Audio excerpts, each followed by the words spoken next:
The Messiah said, "When you come to know yourselves, then you will become known, and you will realize that it is you who are the sons of the living Father. But if you will not know yourselves, you dwell in poverty, and it is you who are that poverty." Blessed evening po sa ating lahat, lalo na po sa pamunan ng priesthood at kay King Opirio. Tanong ko lang po, King Opirio, at yung kung dito po sa atin tinatayo na yung kingdom, revival ng Kingdom of David, Kingdom of Alahayam, sa west po ba, sa Jerusalem, magtatayo rin po ba sila ng kingdom? Yun lang po at maraming salamat po. Sorry, nakamute pala ako. yung tinatanong mo ba, brother, is magtatayo din ba sila doon ng kingdom sa Jerusalem? Opo. Nakapagtayo na sila actually noong 1948 pa. Di ba? Inagaw nila ang lupain, yung domain, yung ancestral domain. Inagaw na nila. Sila lang namamahala. That is a kingdom. Ngayon, anong sabi? Magkakaroon ng bagong Jerusalem.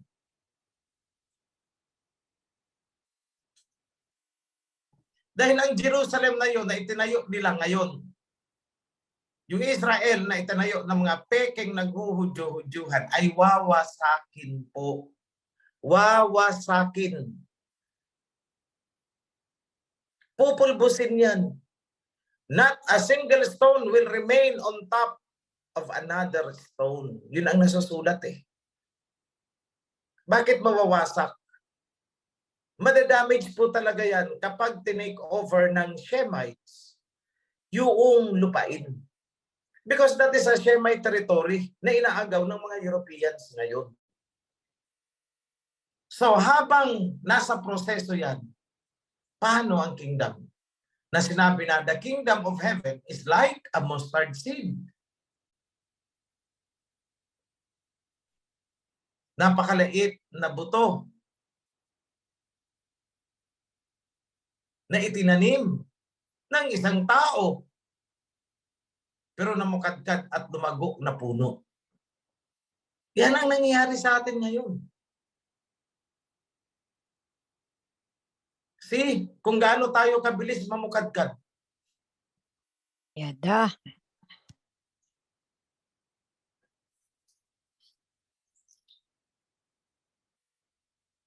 Sa magkakaroon ng kingdom dito, ba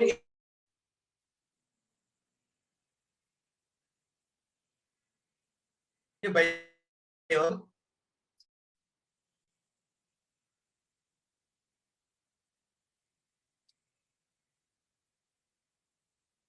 Nila. Ano ang on? Pero pinasilyuhan kay Dihayag yan dahil malayo pa ang panahon. Pero pagdating kay John Revelator, anong sabi? Ihayag muna dahil ngayon na ang panahon.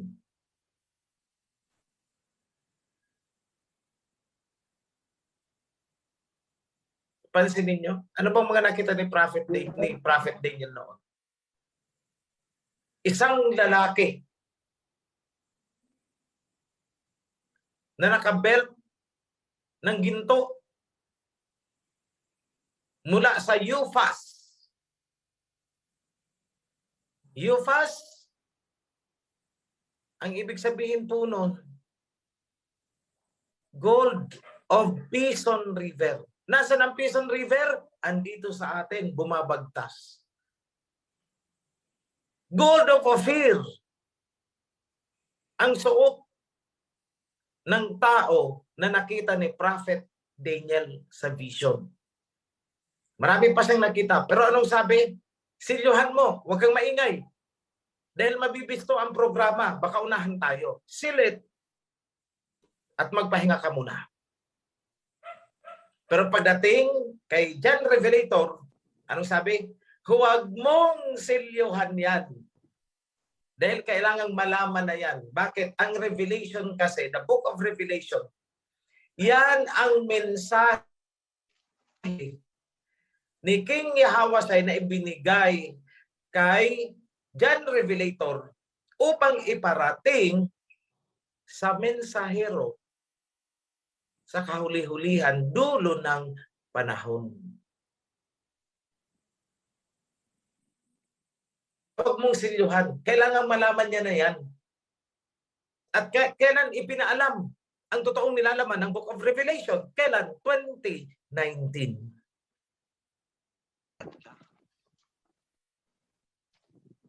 Yada. Doon inihayag.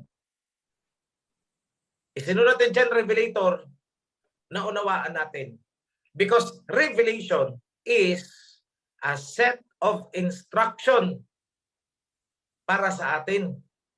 At kung anong dapat nating asahan na mangyayari kapag ginagawa na natin at sinusundan natin ang instruction na yan. Alam niyo kasi mali yung natin, pakaintindi sa prophecy na tinagalog na hula. Hindi po yan hula na mangyayari na lang ng pusa. Hindi po yan mangyayari kung hindi natin gagawin. Kailangan natin gawin upang mangyari. Because the prophecy is actually a set of instruction kung ano ang dapat gawin ng mga makakabasa ng Book of Revelation na sinulat ni John sa kapanahunan natin ngayon. Yan ang sinusundan natin. Kaya ano ang sabi ni King Yahweh? Sa Bible kasi na binabasa ninyo, kaya hindi ninyo naiintindihan kasi ang nakasulat doon. To the angel of the church in Philadelphia, write. Kung tagalogin ko, sa anghel ng simbahan sa Philadelphia, isulat mo ito para sa kanya. Aba, anghel, pero ang magbibigay ng instruction ay si John Revelator. Mali po yun. Hindi po anghel yun nakasulat doon. Kasi kung anghel yun, aba, si King Yahweh siya na mismo ang magsasabi sa anghel. Hindi na kailangang ipadaan pa kay John Revelator para lang sabihin at ipabasa. Kung anghel yun. Di ba maling-mali? Ano ang totoo? To the guardian of the congregation in Philadelphia, write. Yan. In other words, write this instruction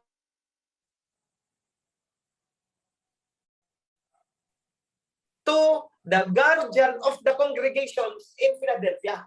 Tagalogin ko, isulat mo itong mga sinasabi ko para mabasa ng guardian ng kongregasyon sa Philadelphia.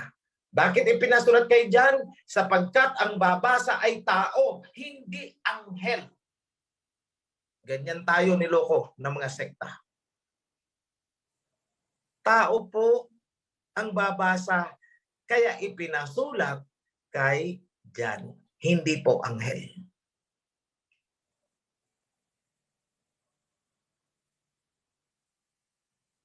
Yan ang hirap sa Bible na hawak natin.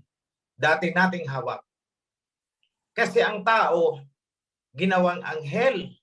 Ang anghel ay ginawang tao.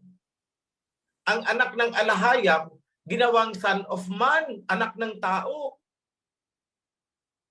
Lahat ng pagwardi-wardi sa kasulatan, ginawa nila. Pero itinutuwid po namin yan gabi-gabi. Walang tigil ang revisionist. Hindi sa amin nakalusot yung mga ganyan.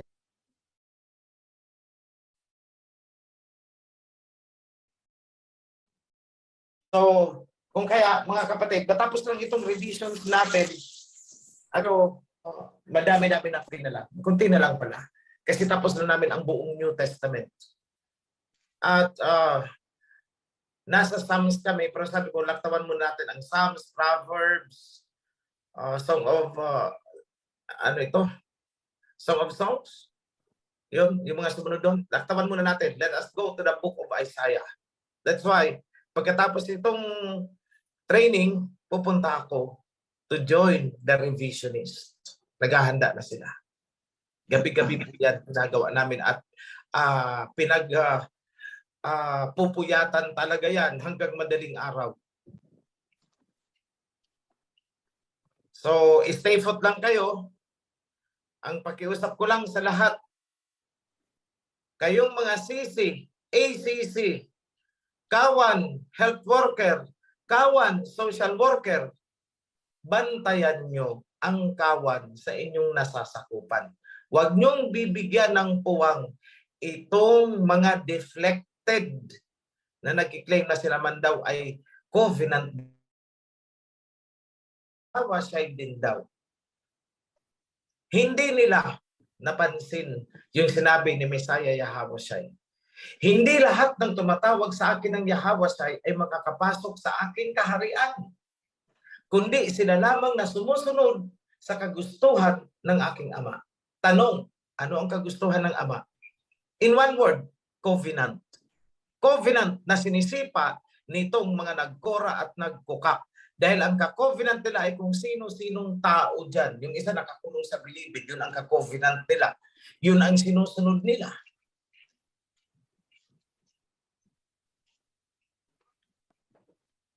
Itong mga nagkora, kanya-kanya na sila ng sinusunod. Mga taong nagkiklaim na sila daw ang nagpapatuloy at hindi na si OHC.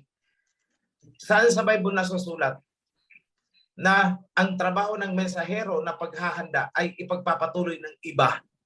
Wala, di ba? Sinabi ba na pagkatapos ng mensahero i-reveal ang pangalan, ang ganito, ang ganon, tapos na ang kanyang gawain at may ibang magpapatuloy? May nasusulat pa sa Bible na ganon? Di ba wala? Yan ang panluloko na ginagawa nila. Habang patuloy silang nag-i-spread ng paniniwala, ng mga paninira, mga doktrina, na pawang walang katotohanan. Nasa inyo na lang kung maniniwala kayo. Pero ang amin is, napakahalaga po ng loyalty para sa amin. Kapag na-prove namin na walang loyalty at talagang nakikipag-ut-utan doon sa kabila, at nagiging tulay upang masira ang kawan sa chapter, hindi po kami mag-aatubili, hindi kami magdadalawang isip na tagpasin ang sinumang magpapagamit sa mga nagkora at nagkukak. Ulitin ko, hindi kami mag-aatubili o magdadalawang isip na tagpasin sa kawan ang sinumang magpapagamit sa mga nagkora at nagkukak upang wasakin ang isang chapter. Yan lang po. Mahalaga sa atin ang covenant. As in the days of Joshua, walang mga taksil na mananatili sa loob ng kawan. Back to you, host. Thank you. Yung narinig po natin sa ating kamahalan, meron na palang kingdom sa Israel. 1948 pa. 'Di ba? Narinig natin ngayon na ang nakaposisyon doon ay mga peking Hudyo. Mga artistahin, sabi nga sa video ng King OHC. Di po ba? Ngayon, ito abangan nyo. Kapag sa temple ng Jerusalem, di ba? Sabi nga ng kamahalan, ang tinatayong Kingdom of David dito, Kingdom of Heaven dito sa lupa, dito sa Upir, ito po ay replika doon sa Jerusalem. Ngayon, ito po, abangan nyo. Kapag naialay na yung red heifer doon sa templo ng mga peking Hudyo, may babasahin ako sa inyong kapahayagan dito sa Matthew chapter 24 verse 15 to 22. Babasahin ko po, Matthew chapter 24 verse 15 to 22. Makikita ninyong nagaganap sa banal na lugar ang kalapastangang walang pangalawa na tinutukoy ni Propeta Daniel. Unawain ito nang bumabasa. Verse 16. Kapag nangyari na ito, ang mga nasa Judea ay dapat tumakas sa kabundukan Verse 17, ang nasa bubungan ay huwag nang mag-abala pang bumaba upang kumuha ng kahit ano sa kanyang bahay. Verse 18, at ang nasa bukid ay huwag nang umuwi upang kumuha ng balabal. Verse 19, kawawa ang nagdadalang tao at nagpapasuso sa mga araw na iyon. Verse 20, ipanalangin ninyo na ang inyong pagtakas ay huwag mataon sa taglamig o sa araw ng pamamahinga. Verse 21, sapagkat sa panahong iyon, ang mga tao ay magdaranas ng malaking kapighatian na hindi pa nararanasan mula ng likain ng sanlibutan hanggang ngayon at hindi na mararanasan pang kailan muli. Ito po yung tribulation period. Tuloy natin. Sabi nga ng kamahalan, yung tribulation period niyan eh. Yan po yung paglilitis sa mga bansa na ng alipin sa mga lahing Hebreo. Tuloy natin sa last verse, verse 21. Verse 22 po. At kung hindi paikli ng panahong iyon, walang maliligtas. Ngunit alang-alang sa mga hinirang, paikliin ang panahong iyon. Purihin po ang lahayam sa kanyang Torah. Di ba? Narinig po natin sa kamahalan na 1948 pa pala, inagaw ng mga Hudyo-Hudyuan doon yung sinasabing temple doon sa Jerusalem. 1948 pa. 1948 hanggang ngayon, sa kanila yung lugar na yon. At ito ang abangan natin. Kapag inialay na po doon ang handog nila na Red Heifer, kayo dyan sa Amerika, sa Canada, sa Europe, sa Middle East, mag-evacuate na po kayo. Bakit? Kasi doon na po mangangalit ang lahayam. Pero dito sa Upir, ay payapa kami dito sa Upir. Dapat sapagkat po ang Upir ay ito po ay iingatan ng alahayam na itinatayo ang kanyang temple dito sa Upir. Yada. Yan po yan. Yan lamang po. Marami pong salamat. Be blessed po sa lahat. Shalom po. Ang tanong ko po ay yung bang i-alay nila, ang pagkaalay nila yung kanilang offering sa Jerusalem, sino ba ang kanilang hari? Si Satan or yung si tinatawag na si JC?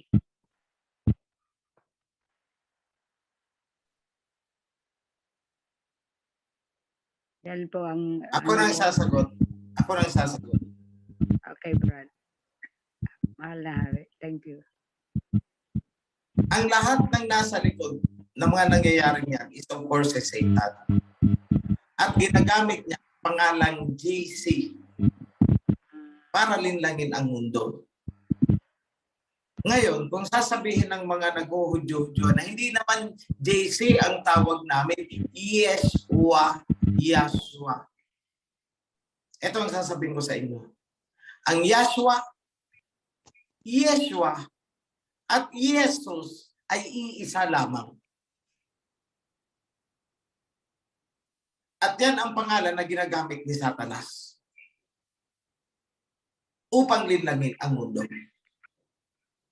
So, back to the question, sino? Ay di si Satanas.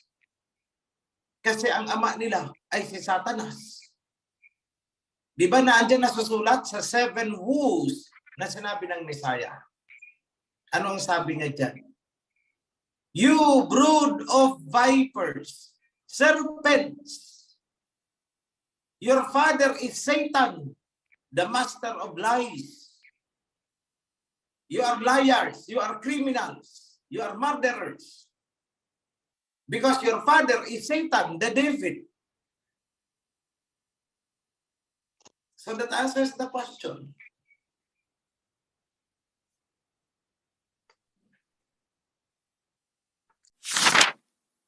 Hello po, good evening po sa lahat.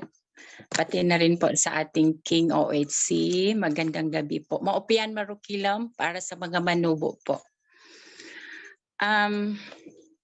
Napaka-palad natin. We are so blessed na ang Kingdom of Heaven ay revive na po dito mismo sa atin sa Ophir.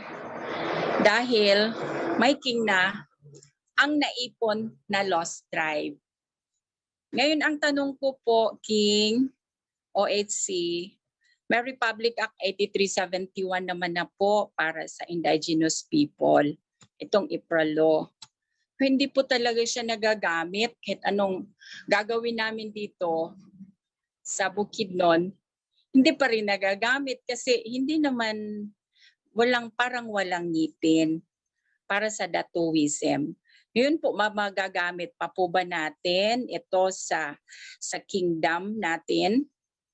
At ang dagdag po na tanong doon is, matutuloy pa po ba ang datuwism sa tribe po or papalitan na po ng chapter coordinator po? Salamat po, mahal na hari. Okay. What is that? Datuwism? Opo. Yung tribal Okay. leaders po. Tribal leader. So, sa first question, magagamit pa ba ang IPRA law? Opo. Okay. Actually, yung IPRA law, ang nagbigay sa atin ng daan upang muling itayo ang Kingdom of Heaven ayon sa covenant.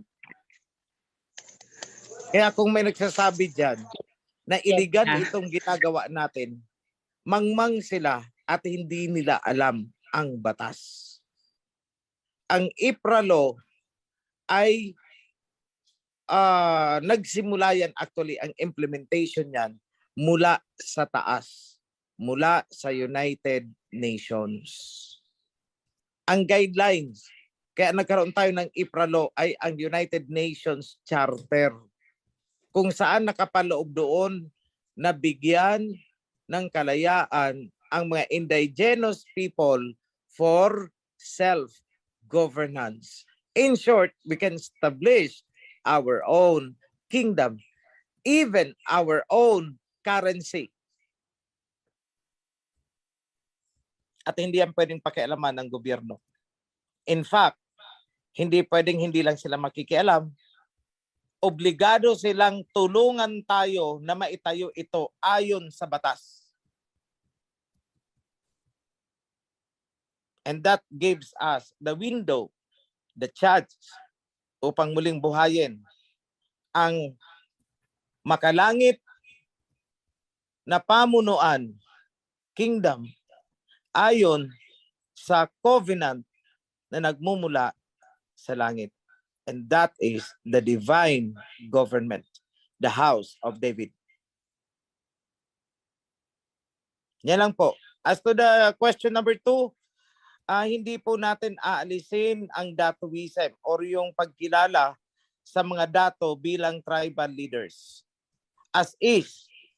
In fact, lalo natin silang susuportahan dahil yung pagiging dato ang tinatawag sa ancient Israel na elders.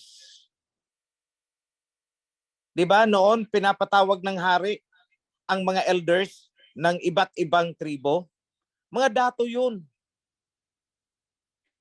Mga dato yun.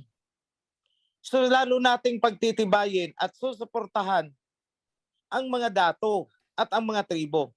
Dahil yan ay bahagi ng covenant. Hindi pwedeng tayo na ang magbibida-bidahan.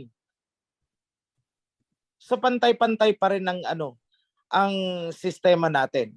Walang maaapakan. So suportahan natin ang mga tribo, ang mga dato.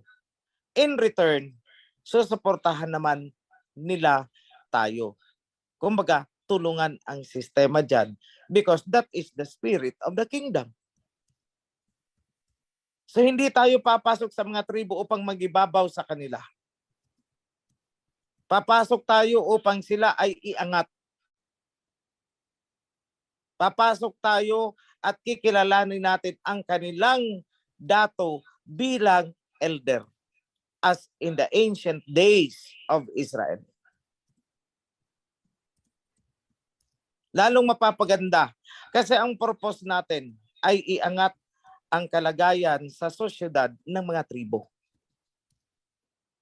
At pagsasama-samahin natin ang mga tribo, sama-sama ang mga elders, and together, we will build the kingdom through the IPRA law.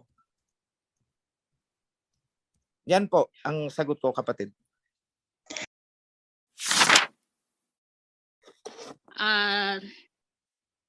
sa time po ba na yon na ma-proclaim po kayo as a king, will you still be with us to lead us and revealing to us the word of Yahweh?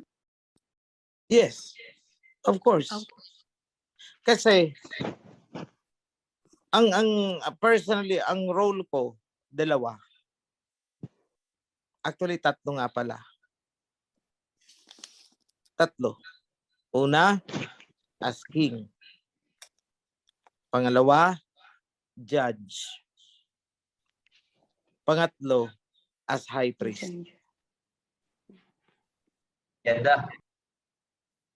Yan yung Salamat po. sinasabi na priesthood in the order of Melchizedek. Siya nga pala, sa mga nagsasabi na yung inuudyokan dyan, na wala na daw ang Levitical priesthood dahil Melchizedek order na daw, hindi nila naintindihan na ang Levitical ay under ng Melchizedek. Hindi po yun magkaiba. It's one and the same. Dahil si Melchizedek ay si Shem yan. And the Levitical priesthood is under the order of Shem. Kasi mga Shemites. Kaya natatawa ako doon sa mga kumukontra sa priesthood natin na hindi daw ito valid. Hindi raw kasi Levitical daw ito. Ang bagong priesthood daw is according to the order of Melchizedek. I'm sorry for the word, pero yan po ay isang kamangmangan. O hindi alam ang salitang kamangmangan, katangahan.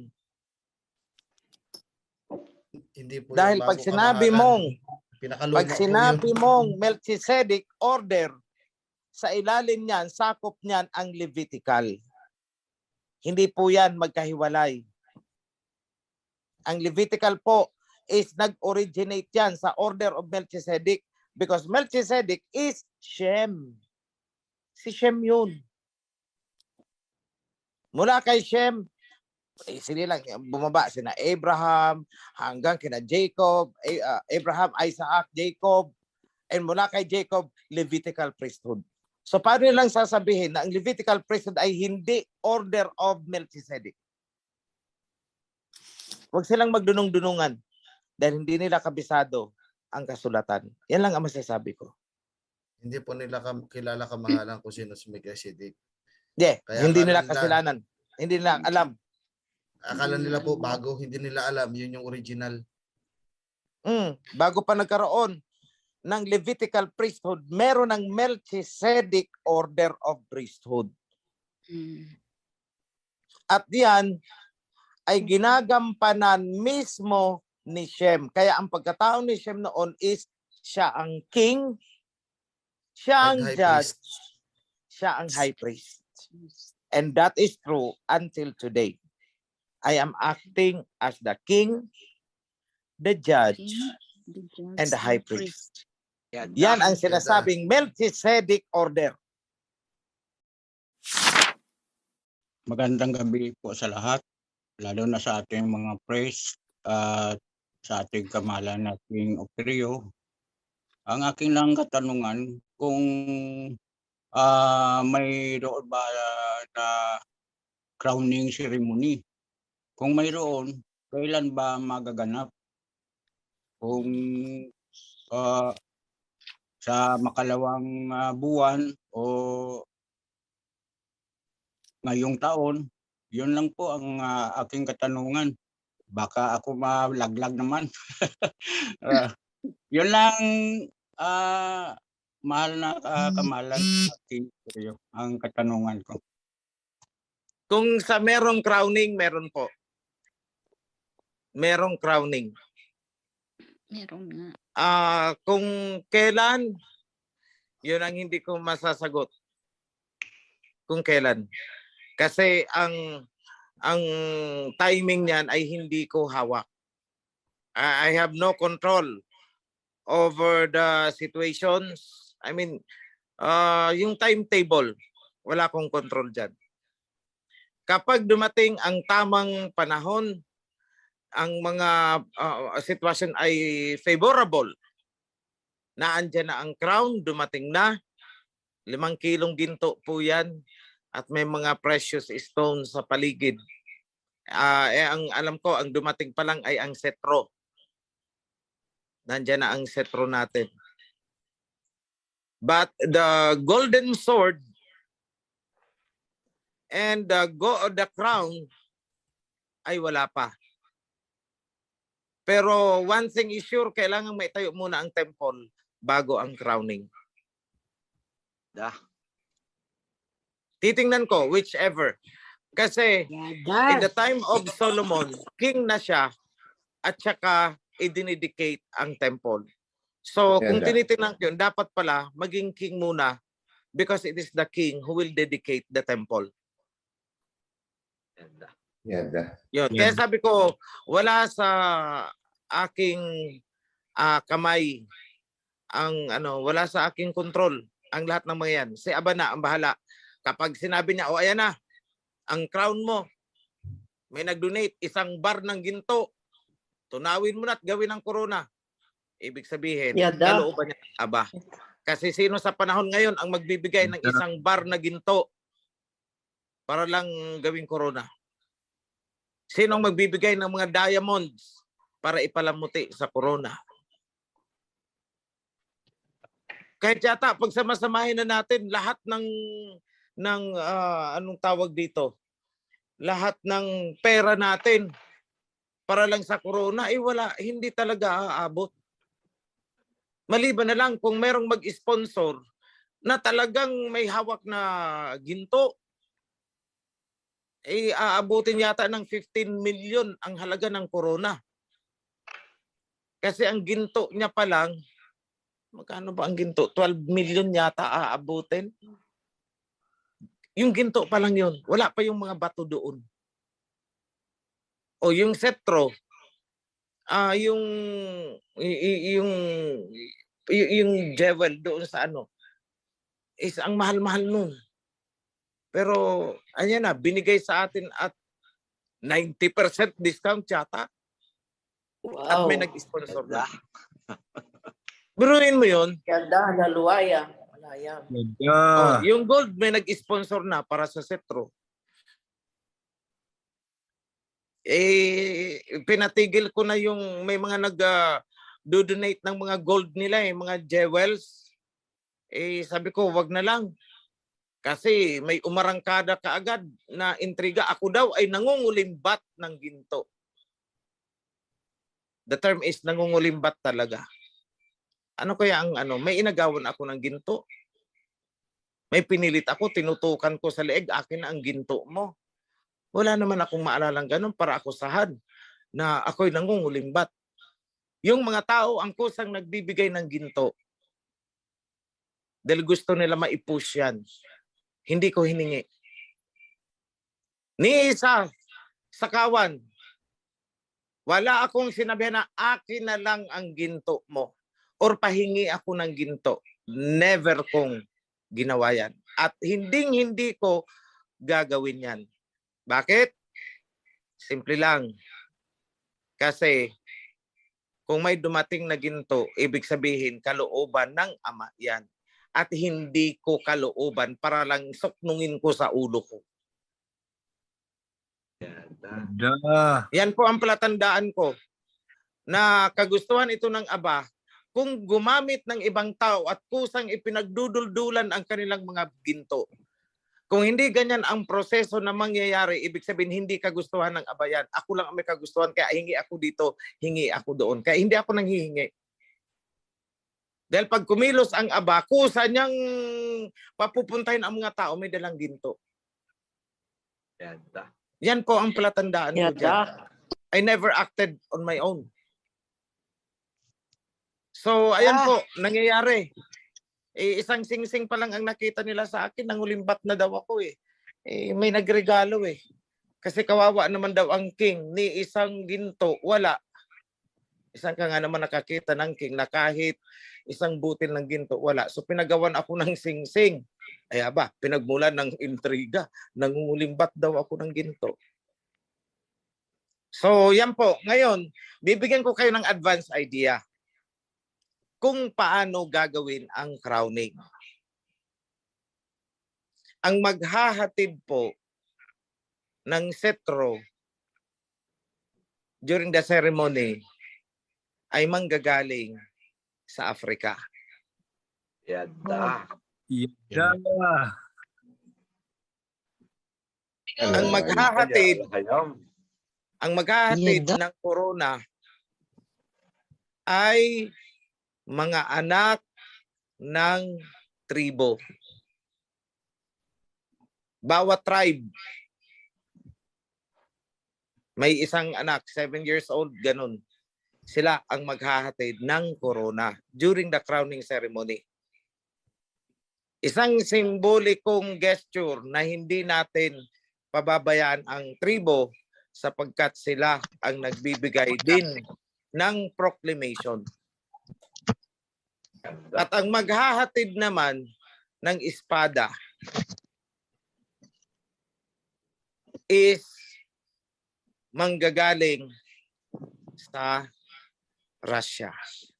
Yada. Hallelujah. So tribo kasama ang representative i-endorse sa isang representative from China, and together sila ang magha-hand over during the ceremony. Espada, Russia. Corona, dadaan sa kamay ng China. At yung setro, manggagaling sa tribe of Judah, Africa.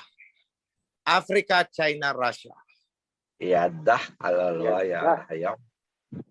So bakit? Bakit kasama ang China at Russia?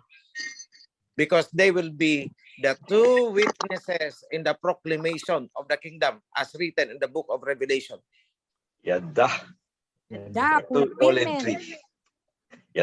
Bakit Africa ang maghahatid ng setro?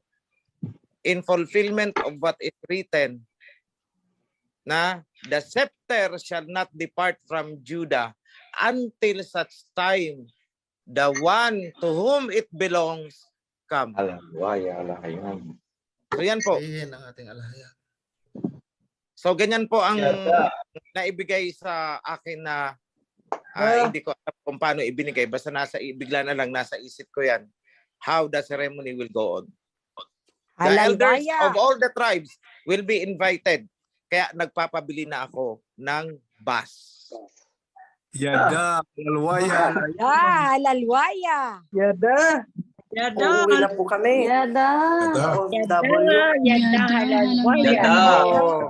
Bro Senen, baka gusto ko ipakita sa kanila yung technical inspection natin ng bus. 3 bus po yan na pinapaano ko. Sana makayanin ng budget kasi sabi ko kung hindi kakaya ng budget kahit yung pangatlo is mini coaster na lang. Pero kung kakayanin ng budget, I would go for 3 buses. Kasi yung mga manggagaling ng Visayas, Mindanao, o di sakay ng barge, Roro or something. Then kukunin naman yung mga nasa north. Hakot yan for the ceremony. Yan na ang projection ko niyan. That's why I said there should be a bus. Then later on, we will have our own helicopter. Yada. Ang pinaka-purpose niyan, kapag may mga lakad na importante, yun ang gagamitin ko. Pag may mga calamity, canceled ang lakad ko, pang-distribute yan ng relief goods sa mga kawan. Pag may nagka-emergency at pwedeng ililipad natin. Dahil nagpapahanap na rin ako ng accredited hospital dito na hindi ganun kamahal pero kumpleto at may kakayahan din. Okay, so Bro Zenen, go ahead please. Bro Zenen, oo, sana maipakita mo rin yung video, yung dinadrive na ninyo, yung ini-introduce nyo, yung bus. At tinestran kasi nila yan. Oo, dun sa nagpapasalamat, yes. Wala po kaming kinukurakot, malinis ang aming kamay. Hindi totoo yung mga inaakusa sa amin. Nakikita nyo lahat kung ano ang mga inihahanda namin. Yada. Yada, halalwaya, layab.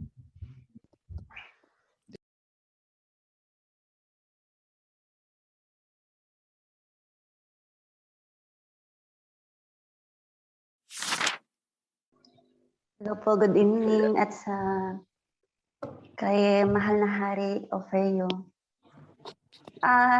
Itong tanong po galing po sa namin sa chapter KSA. Pinadaan lang po sa akin ng kasamahan namin. Mahal na Hari, ito po yung tanong. May estimated na po ba or months ang pagtayo ng temple sa Kasili para po mapaghandaan na po namin makauwi dyan sa Ophir? Yun lang po. Thank you.